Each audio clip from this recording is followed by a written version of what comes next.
might be a fair amount of people that are digging out. Mm-hmm.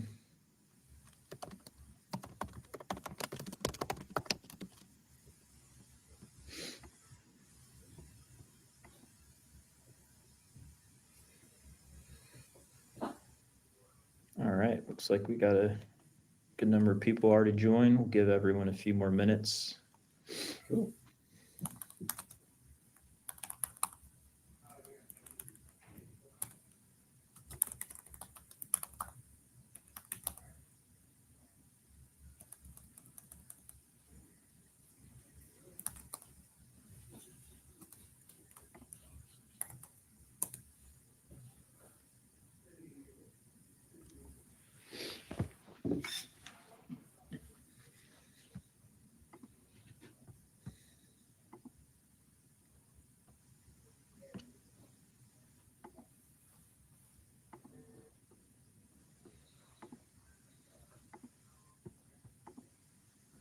So were you guys able to get in? Are you at the office?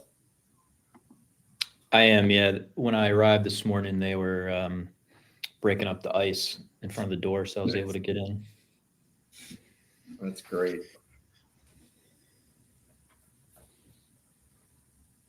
Yeah, I came out this morning. It was cold down here. It was even for down here. This was cold by any standard. So everyone knows who's waiting to start. Dan is in Florida, and I am in Maryland, which is now ice. Right. Iceland. Iceland. And All right. based on registrants, we have people from all over the country. So hopefully everybody is warm. Yeah, I would say most of us was impacted by the storm. Yeah. All right. Well, how about we get started? Looks like we got 3/4 of the people that signed up on, and the people that are not on yet can join. That's great. All right. Good morning, everyone. Thanks for joining. My name is Brian. I'm one of the presenters today. I'm here with my partner, Dan. We're from the FLOHOM team. Before we get started, just wanted to explain how this works. This is our webinar platform. Everyone's cameras and audio is off, so you won't be able to speak to us. However, we do have a chat feature that you should see on the right of your screen. So anytime you guys have any questions or want to bring anything up, you can put your questions in the chat. We're going to go through the presentation in full first, and then we'll open up to a Q&A session. We also have a poll feature. So we put 3 polls on here that will call out during the presentation, and it would be great if you all could participate in that. It's just useful for us to understand, why everyone's here, what they're looking to accomplish with this webinar. And then really the big kind of follow-up is, we'd love to be able to speak to you all individually based on your interest and what you learned today. And so at the end of the slide, there'll be a QR code where you'll be able to capture that and submit an inquiry form, which then will go directly to us. And we look forward to speaking to everyone. All right. So today is our first webinar. We're going to be doing a series of these throughout the year.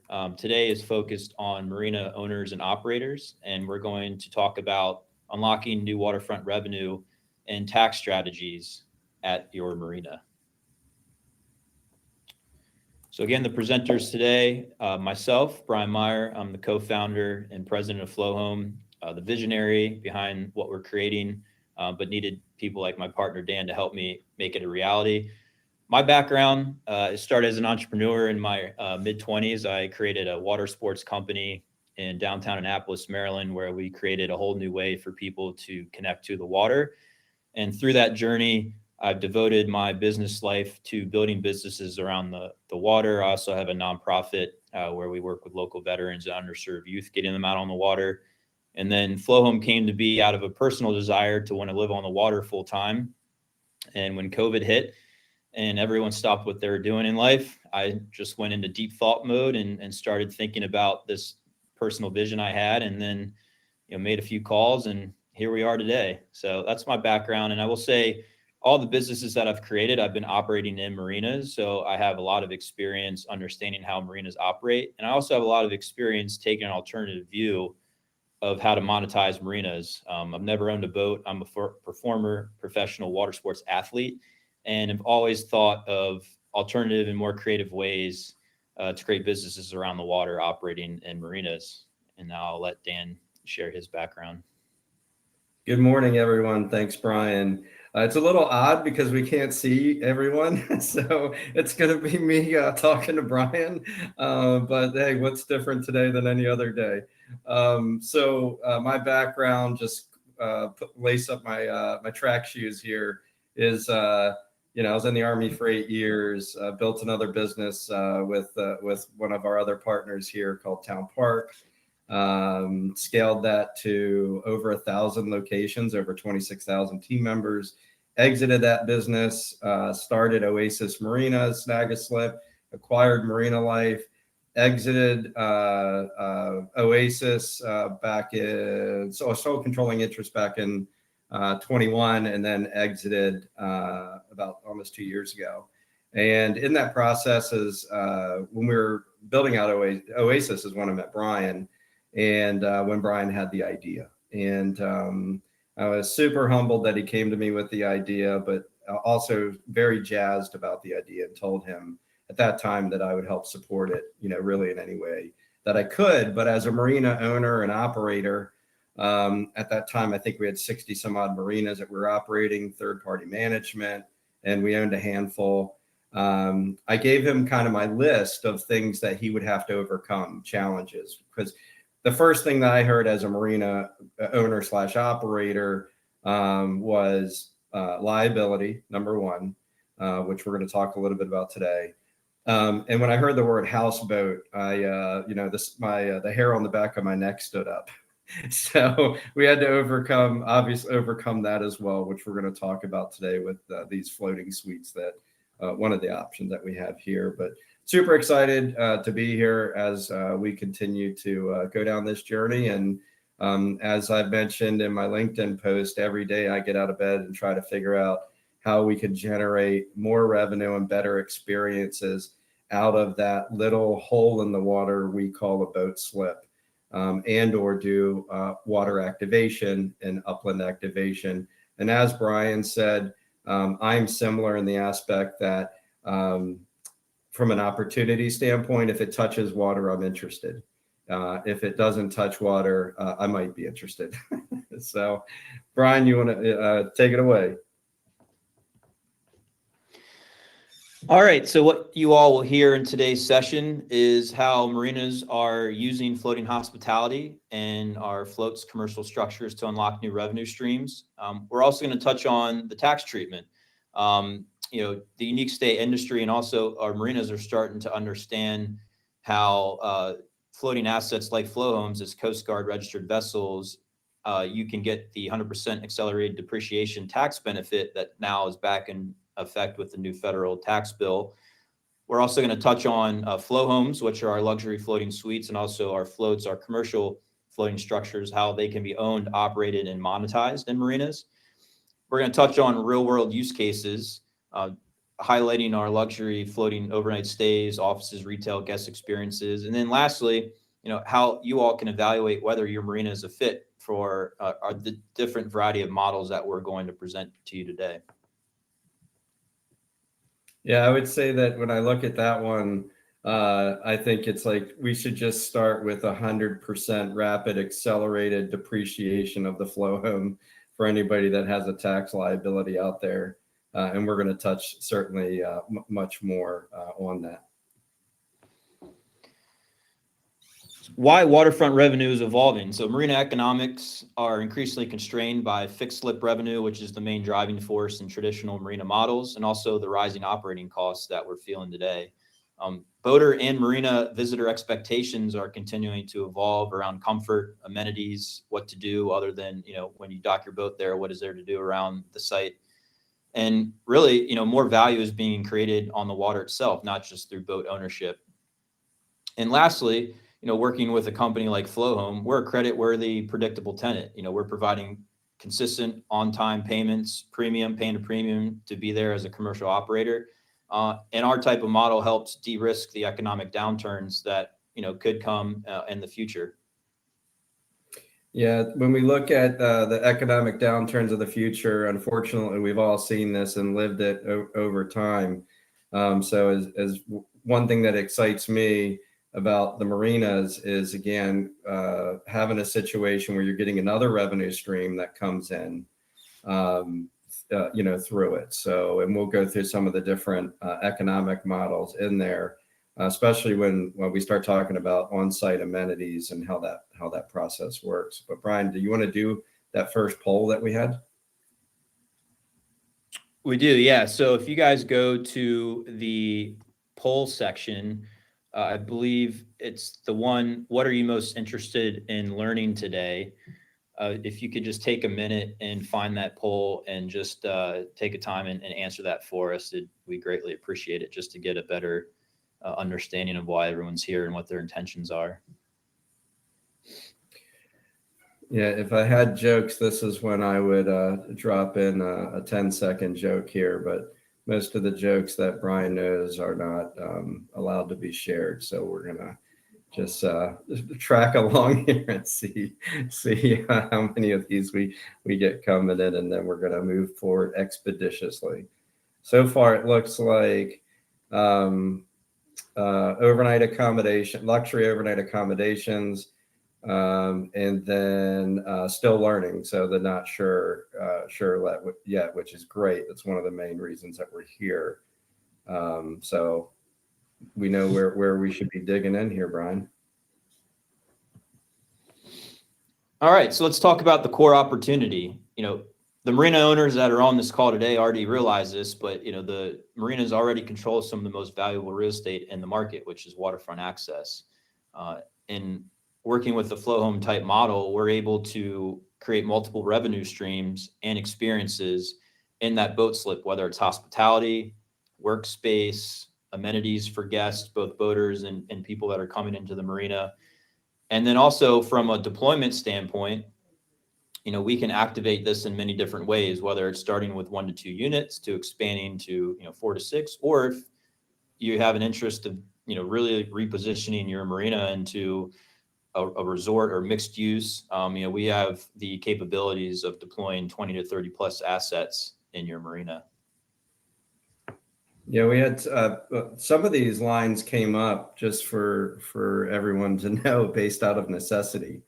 So, your customers can help you identify different opportunities out there. So when we look at the workspaces and other amenitize like floating shower houses, et cetera, many of those came about because we had marinas that were looking to add additional amenities, whether it be shower houses, or again, they started thinking of like floating tiki bars and other workspaces that they could put on, floating yoga studios.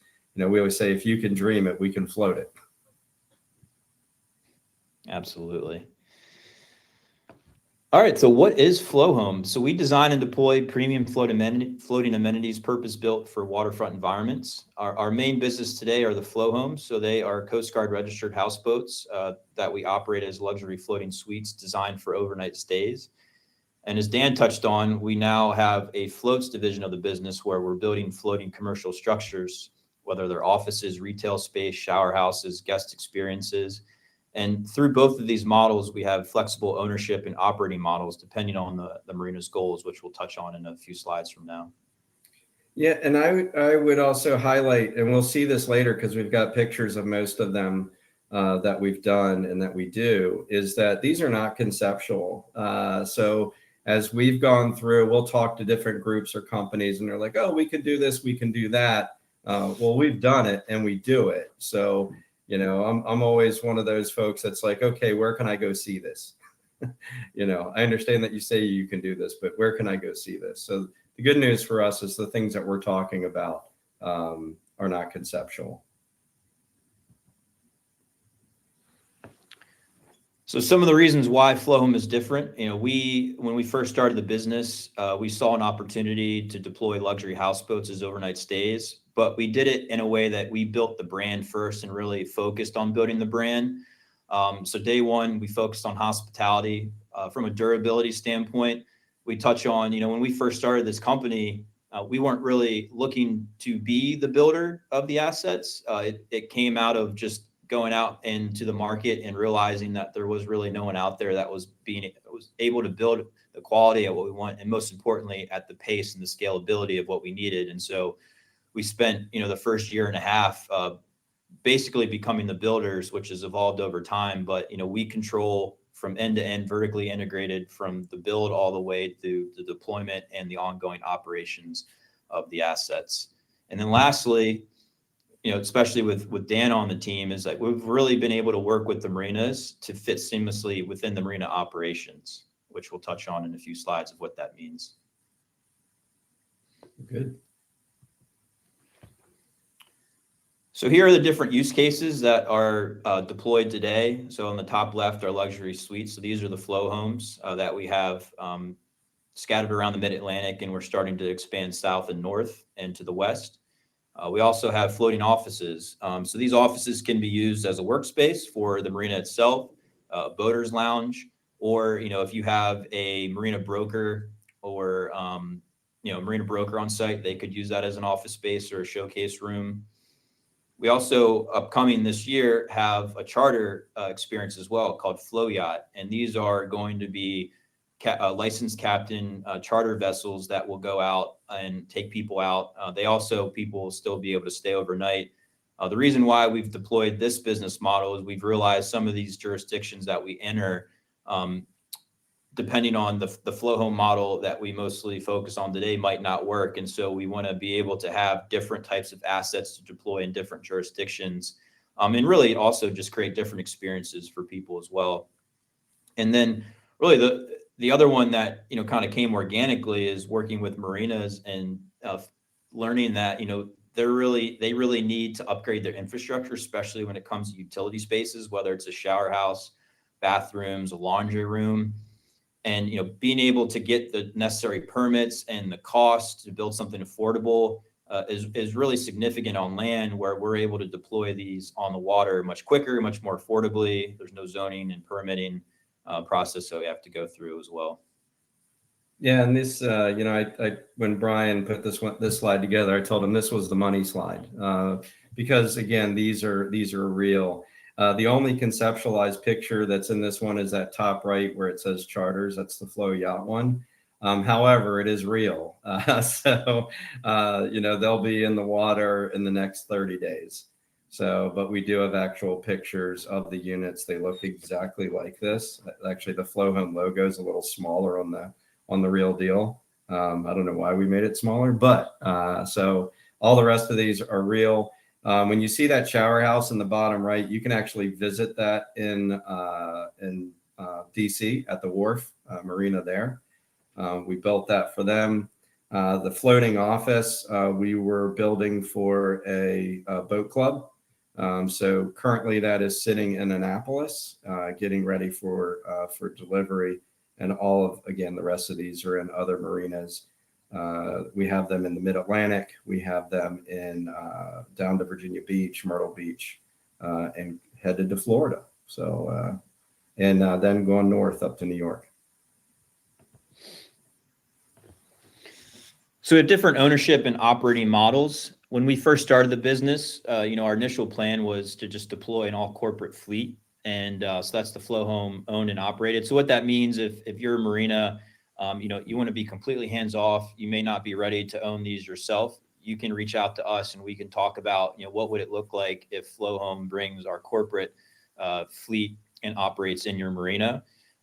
However, our models have organically been built where early on we were having guests that absolutely loved the experience so much, they started reaching out to us and we're like, hey, I would love to own the FLOHOM. You guys can manage it. And so we started our partner program, which about half our fleet today is partner owned, which means individual or marina owners own the asset, and then FLOHOM is the operator. And still, this is a hands-off marina participation. We end-to-end manage the lodging business. And then what we just started rolling out is Marina owned and operated. So this is a licensed program where the Marina can own the asset, can self-manage it, because what we're finding is marinas or waterfront hotels or environments have the support staff, so they would want to self-manage it. But then you get the benefit of the brand, the FLOHOM brand, the marketing, which we've built over 400,000 following already, in less than 2 years, and our booking platform and the operational SOPs, which we've broken down every barrier. I'm sure there'll still be some to come, but we have robust SOPs built on how to truly operate these to the highest level. And part of that license program is that we're going to be sharing that and being partners and allowing us to continue to scale and build the brand all over the country, because we've realized there's a lot of marinas out there, and we need partners to help us scale quicker.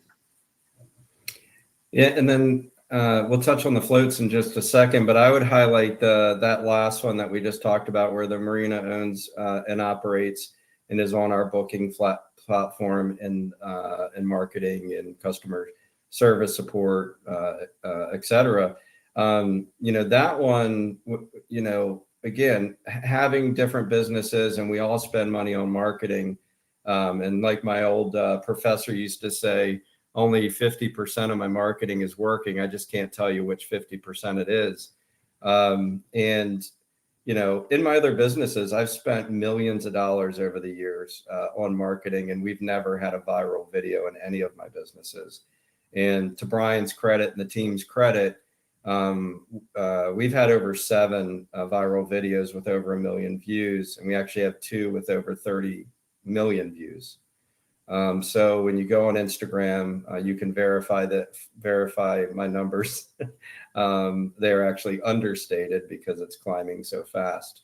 But what that does, because I used to tell people, likes on, how do I take likes on Facebook to the bank? But what this has been able to do is continue to build the brand, which allows us to drive massive ADRs and occupancy. So the average daily rates and the occupancy levels here smoke any hotel that I've ever been involved in. And historically, I was involved with Four Seasons hotels, to Marriotts, to Gaylords, to Lowe's, to Mandarin Orientals, you name it. I mean, again, we had over 1,000 that we serviced. So this is exceptional, when we look at it from a floating asset standpoint.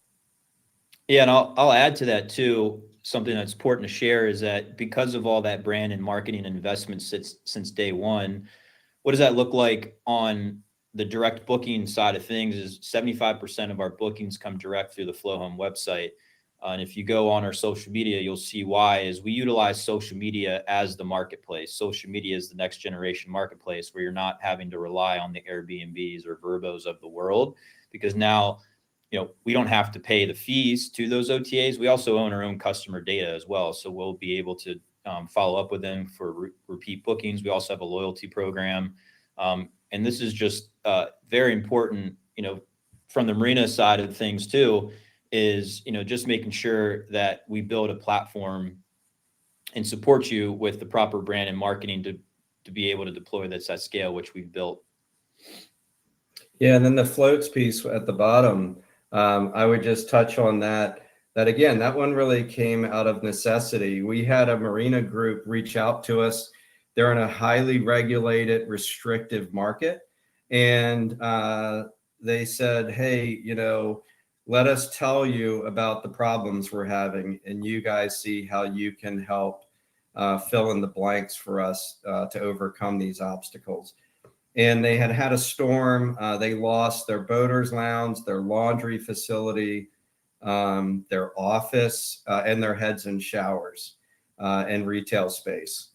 So the initial conversation we had with them was, look, these are the models that we can put together. And let me add, the municipality, the area that they were in, was not going to issue new permits for them to put these assets back on land. They could not build permanent structures on land to replace the ones that were knocked out in the storm. So they had 2 options. They could build something on a trailer and put it on the upland, which would probably not look very attractive and certainly would inhibit their future expansion that they want to do, or they could float them.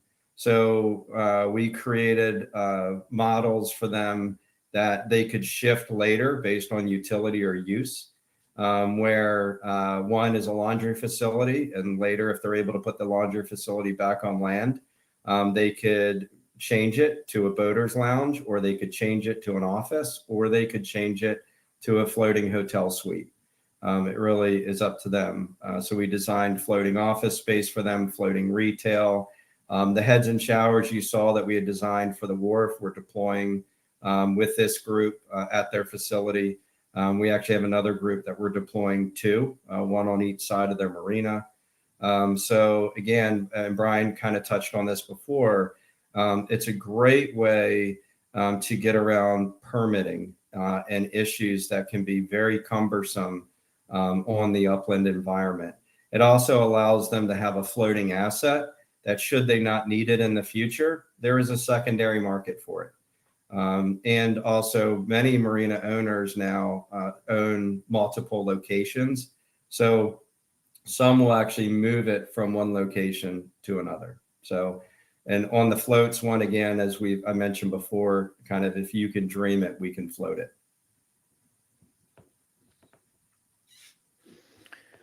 All right. So what are the economics, the revenue potential, and value creation look like? So before and today, most marinas have slip only revenue. So seasonal, pleasure boat dependent occupancy, and fixed slip rate revenue cap. There's only so much you can charge someone who's keeping their boat on their slip if they're not using it for commercial use.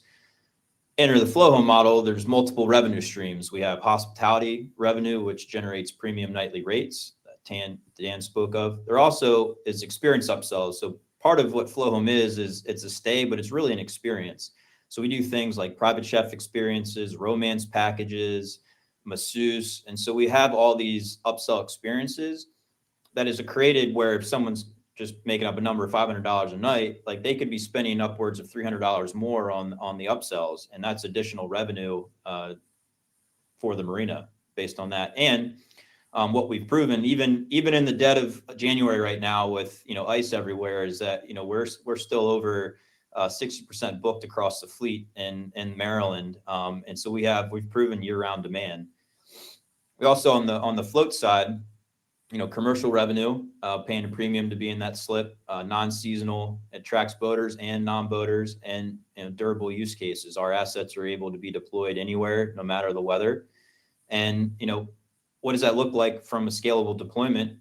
You could start small, scale with demand, and it's all performance-led growth. So, we'll be able to see how everything's performing. And then, based on how much you want to scale it, we can, again, outfit your entire marina with these structures and assets. And the curated experience, Brian, I just want to touch on briefly, is really the future. When we look at that from a hospitality lens of our marinas, which is what most people are looking at now, is how can we generate more income, again, out of that slip?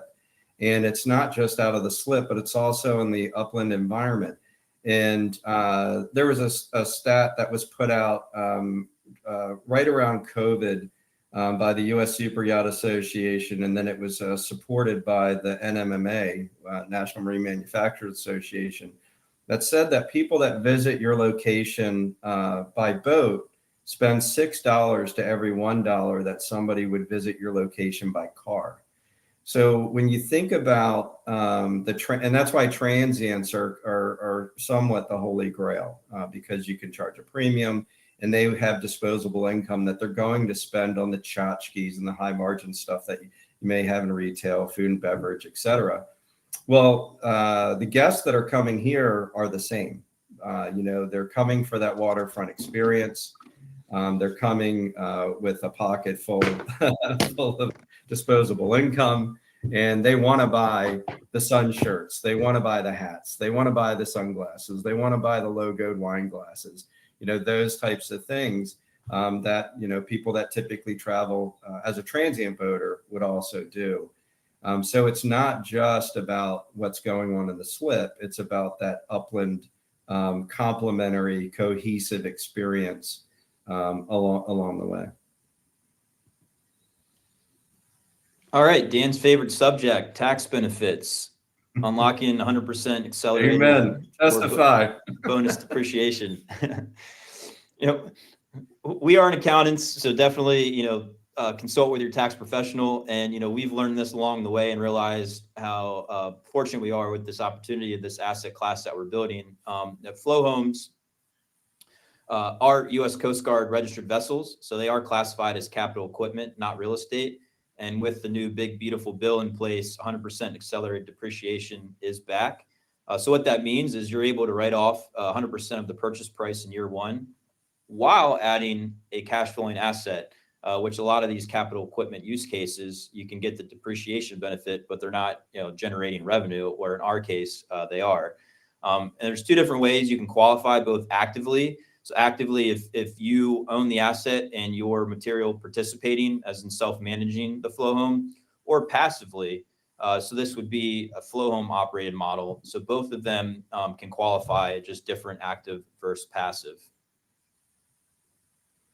I would say that if many of you or us have gotten that call on December 15th-ish from our accountant that goes something like this: hey, you need to go buy a vehicle that weighs over 6,000 pounds before year end because you have a tax liability. And the first time it ever happened, you scratch your head. You're like, wait a second, what do you mean? And they say, well, you're going to write a check to the federal government, or you can have a shiny new vehicle to show for it. So this is that on steroids.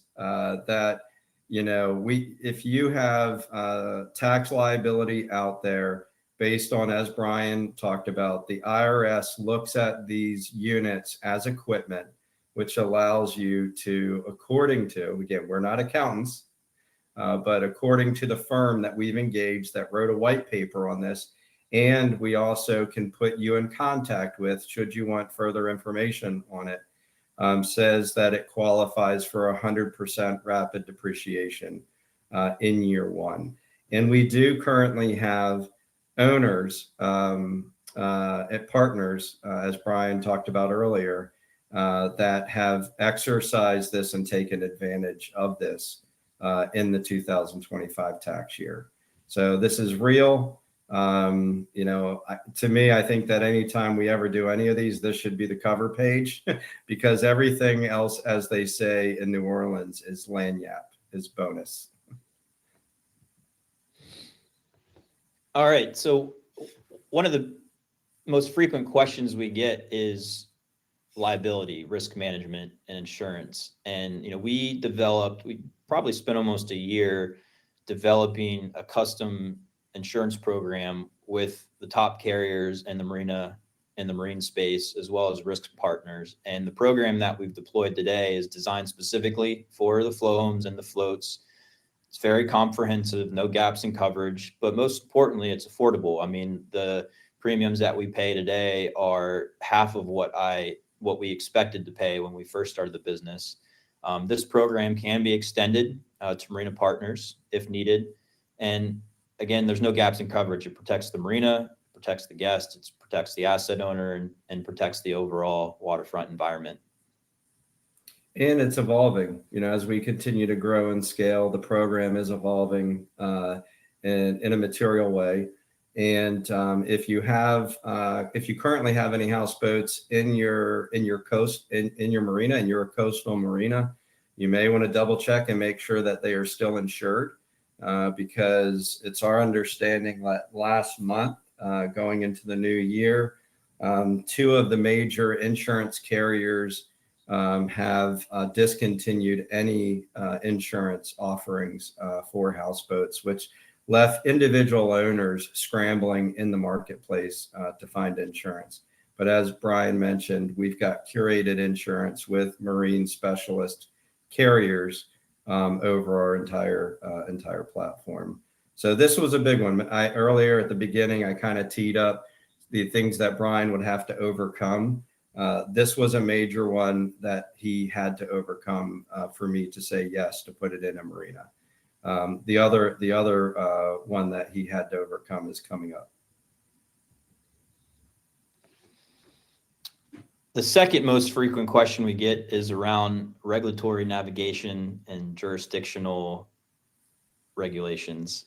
FLOHOMs, since we are boats operating in commercial marinas, do not fit neatly into existing regulatory categories, which we often get placed in the short-term rental category.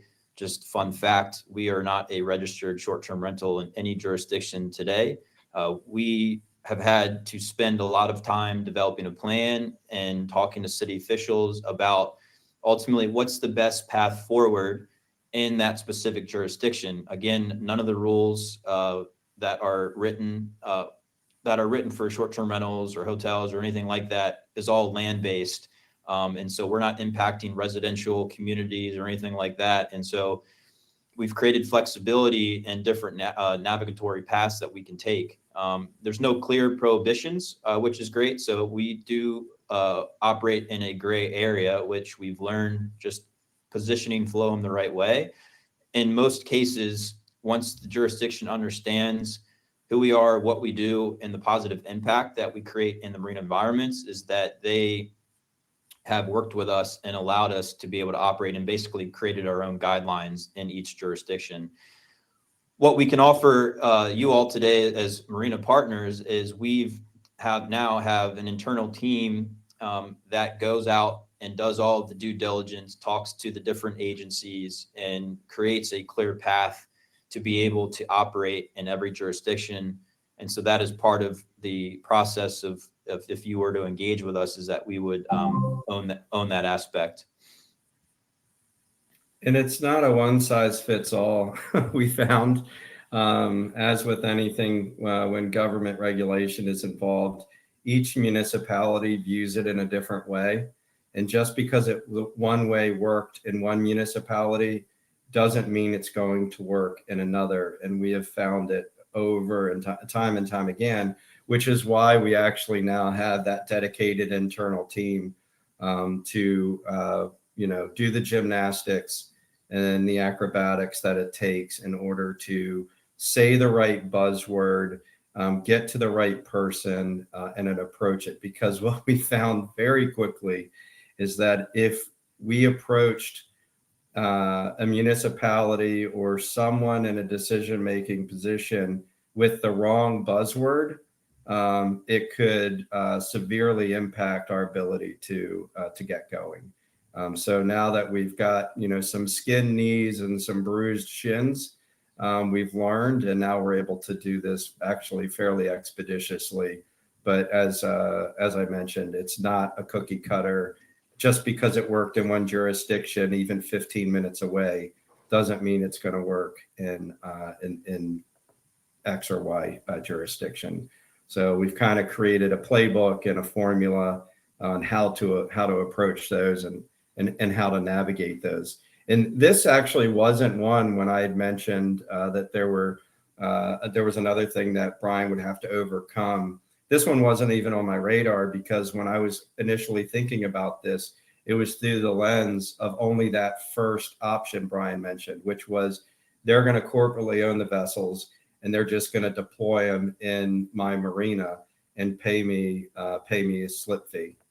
So to me, I didn't really care about this. But as I've gotten more into it and understood the different ownership options, this became really, really critical and important to how I was viewing it. All right. So on the operational side, what does this look like on a day-to-day? So based on the management model, there's a couple different ways that this could look like.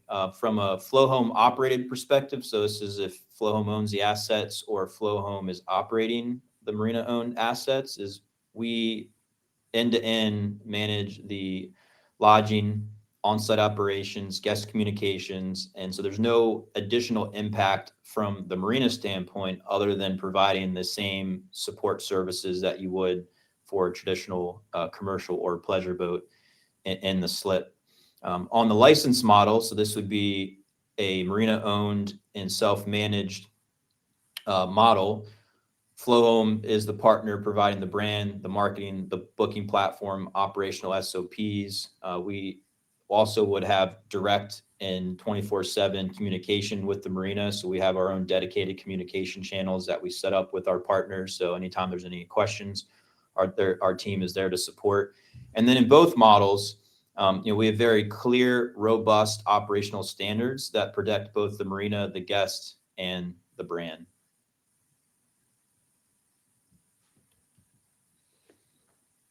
All right. So the other big question and questions we get around this is, how does our type of business impact the marina environment? So first off, we have very clean, professional guest verification and qualification standards to verify that the people that are booking the FLOHOMs are who they say they are. We capture a physical ID. They sign a rental agreement before they even step on the FLOHOM. And then once they book, we have a robust series of communication with the guests to ensure that they understand the rules around occupancy, noise, and marina usage. One of the big things when we first started this business was marinas were just very not concerned, but just curious of. Concerned is the right word, because this was my hurdle that we had to overcome. Yeah, concern is the right word, where it's like when people think about houseboats and then they attach the short-term rental classification with that, that people automatically would go to, oh my God, people are going to be throwing parties on these boats. There's going to be 20 plus people on the boats. And from day one, from the brand and operations, is that we've branded this as a very intimate, tranquil stay where our FLOHOMs sleep anywhere from 2 to 4 overnight guests. We do allow additional guests on board, but the cap on our biggest FLOHOMs is up to 10. We have clear and we follow the same guidelines as the marina rules, whether it is quiet hours, noise, using different type parts of the marina. And how we're able to manage that is we have systems in the boat, for example, noise sensors that we can detect noise levels. They're not listening devices, but in real time, we'll get updates if there's elevated noise. We have a 24/7 guest relations team. So if this is occurring overnight, is that we're able to minimize that in real time to make sure that we're ultimately being a good neighbor. This is what we say both to marinas and internally, is that we want to ensure that the people that are coming into the marina, accessing the FLOHOMs, understand that a marina environment is just like a neighborhood. People expect quiet during the quiet hours, that we're not disrupting the marina environment in any way. And through our operations, we've been able to prove that since day one. And we have developed proactive prevention and response systems to minimize any of those bad actors from coming. And ultimately, too, because we're a luxury and we're an aspirational stay, it comes with a price point. And again, the people that are paying to experience the FLOHOMs are the right type of guests that marina ultimately would want. Yeah, and Brian, this is the one that he had to overcome for me, and I think that it's been done in spades. That when you talk to current marinas where the FLOHOMs are, they would tell you that if there's an issue, we're notifying them before anybody else is, because we've got the cameras where we can see how many people are getting on the boat, and we can see, and we also have the decibel meter, so we know if there is elevated sound levels, where our team contacts the tenant of the boat, the guest, and alerts them that will say, you have 5 minutes to comply with X, Y, or Z, and or you will be removed from the boat. And we don't play games. The good news is, in all the boats that vessels we have deployed today, that ladder has only ever happened one time. In any boat that we've ever had. It actually has worked the other direction, where the marina has had issues and has relied on our systems to indicate to them issues that are happening in their marina, not on the FLOHOM. So you think about us as an extension to your team. and our technology as an extension of your systems, at the marina itself. And the last thing too is Brian had illustrated before some of that revenue elasticity, where we talk about people that are paying $500 to stay on these units. We have people that are paying over $1,500 a night for these units with 2-night minimum stays. So the price elasticity based on market and amenities is incredible.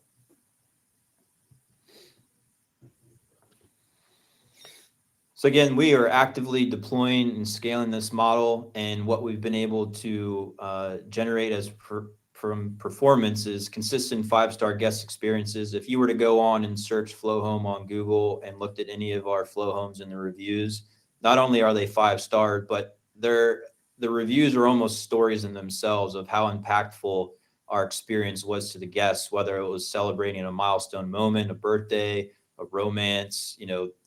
I think we've had at least 40 proposals. We've had a couple micro weddings. So people are really looking for those unique stays. And one thing I do want, it's important to note, is that FLOHOM is an experience company, not a travel company. And what we've proven is that we have significant demand for people to stay on these that live within 30 minutes. There's several examples that I have that people live in an area where they can literally see the FLOHOM in the marina, and will still book a couple days just to get away. And even though they're right down the street, it still feels like they're on vacation, because we're in the middle of the water. It's serene, it's quiet, but then you can step out, walk around, depending on the location. And we have extremely positive feedback from marina partners and operators. There's two quotes here from an asset manager, from a president of a marina management company. Again, from operations to experience, we have to be good tenants, because we know our type of business model deployed the wrong way, which it has consistently been in the past, which is why the barriers to entry are so significant, is that we've been able to develop a process to ensure that, we're not being bad disruptors in the marina environment, or our guests are not. Proven year-round demand and repeat bookings, and again, clean integration into marina environments. Yeah, I would just piggyback on that from those that don't know. So National Harbor is a premier destination in the DC market. They just made an announcement this past week that they're adding a Sphere, the concert venue that is in Las Vegas, is also coming to National Harbor. And then Latitude Marinas is one of the premier third-party operators in the marina space, with locations around the Mid-Atlantic and in Florida.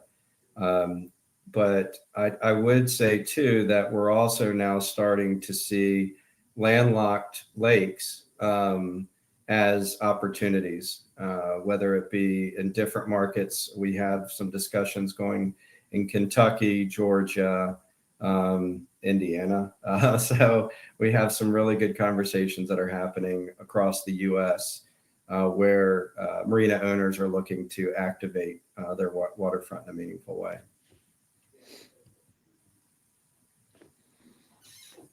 Here's just a general timeline of what an engagement would look like. So after this webinar, if you all are interested and reach out to us, we would do an initial marina review and site evaluation.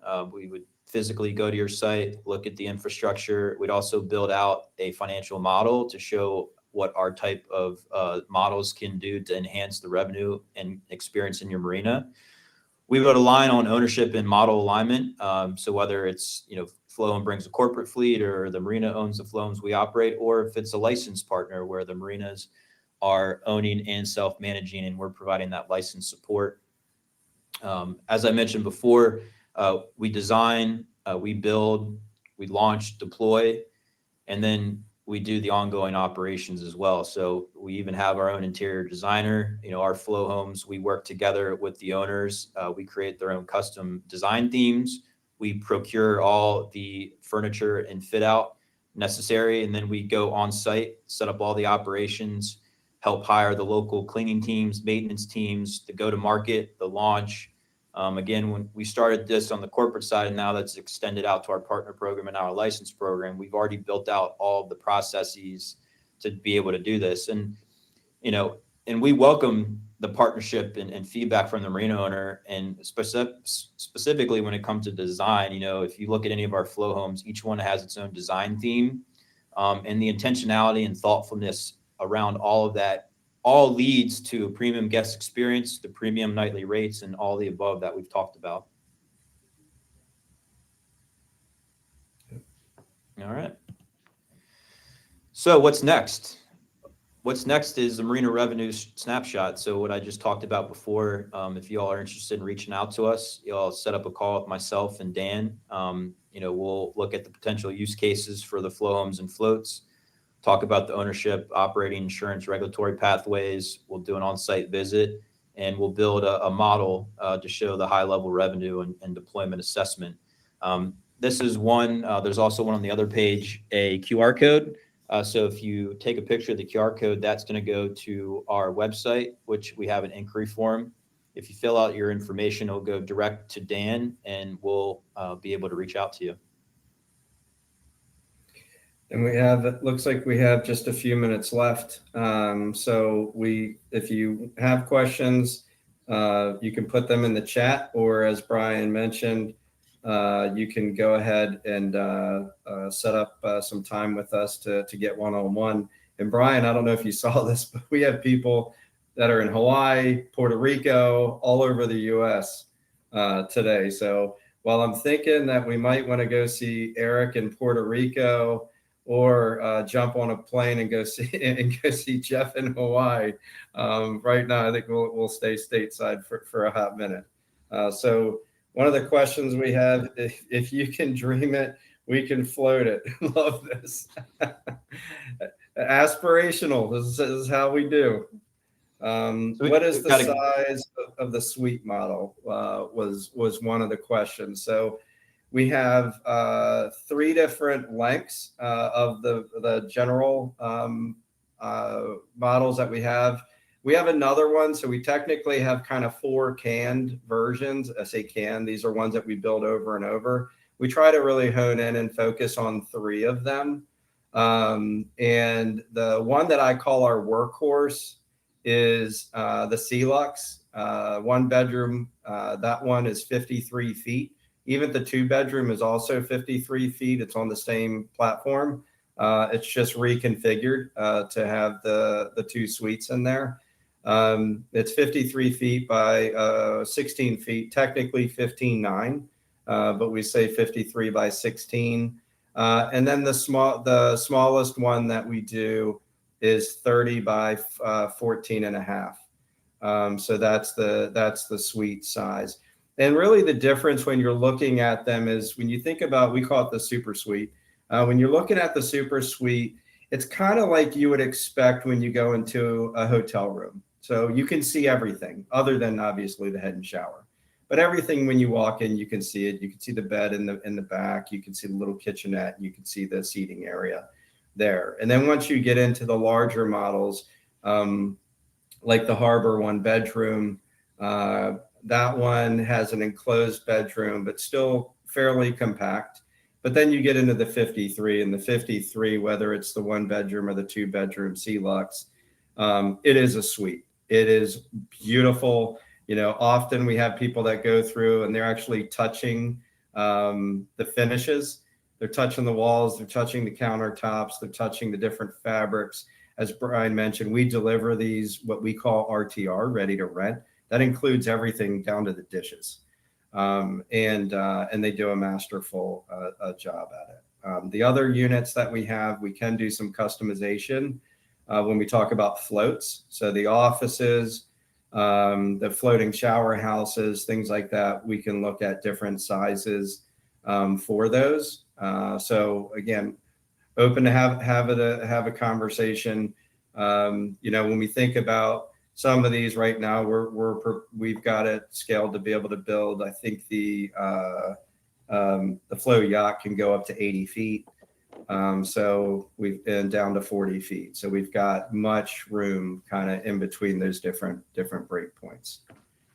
So we got Marco is building a full floating resort outside marinas and planning.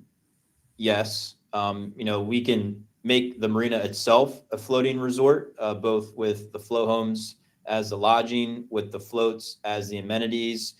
Thinking about, a sauna or a cafe or a coffee bar. These are all that can be deployed as an amenity as part of the flow home or the floating hotel, and it could also be public access too, where now you're generating revenue from the local community coming into the marina, accessing some of those amenities. So yes, that's definitely in the plans. Jeff, are the vessels motorized? Would seem to be a requirement, being Coast Guard registered. Yes, the FLOHOMs are motorized. There's different ways that we motorize them. And again, it depends on the jurisdiction. From a Coast Guard regulatory standpoint, as long as the vessel is able to show that it can go in and out of the slip, that deems that it is a vessel. And then in some use cases and jurisdiction that we go into, that it requires a little bit more of a propulsion package. So we have different propulsion systems that we add on to the FLOHOMs, just depending on where they're going and what the regulatory framework is in that specific jurisdiction. Yeah, and Eric had mentioned here, Eric, I think maybe send me a note too, and then let's jump on a call, because I just want to make sure I understand this question completely, because it sounds like you are on the water, but not in a marina, and would like to understand a little bit about how the containment of the unit. So while this won't 100% answer yours, it's a good question, even for the marinas that want to understand how to best support these. So we do have holding tanks. We have black water tanks on the units themselves. And we also do have 12-volt power on the vessels themselves. There are some questions in here, again, about being a Coast Guard certified vessel. And as Brian illustrated, it really depends on the locale. Now, really more times than not, we're actually outfitting them with motors and everything, just because to have that in the plan just makes it easier. But Eric, I know that I'm not completely answering your question because it's complex, but do me a favor and shoot us a note and let's jump on a call. Love to chat more about that. Yeah, and Paxton, to answer your question, while there isn't a plethora of options, but back to what we were talking about, the insurances, we do have a long-term risk partner and a carrier that fully understands our model, has seen the models in person to understand its capabilities and what we're deploying. And we have full approval for what we've been building to continue to deploy these that are classified as registered vessels, and also to be used as overnight stays. And again, from a regulatory framework, depending on the jurisdiction, depends on how they're licensed. Cool. Does anyone have any other questions? And while you're putting them in, if you do have them, part of the follow-up from this is that this is recorded. So we'll be able to share the webinar with you, so you can rewatch it or share it to anyone else in your on your team. And lastly, Dan and I appreciate you all joining. This was fun. This is our first one. We'll continue to do these, and just really looking forward to having some great conversations.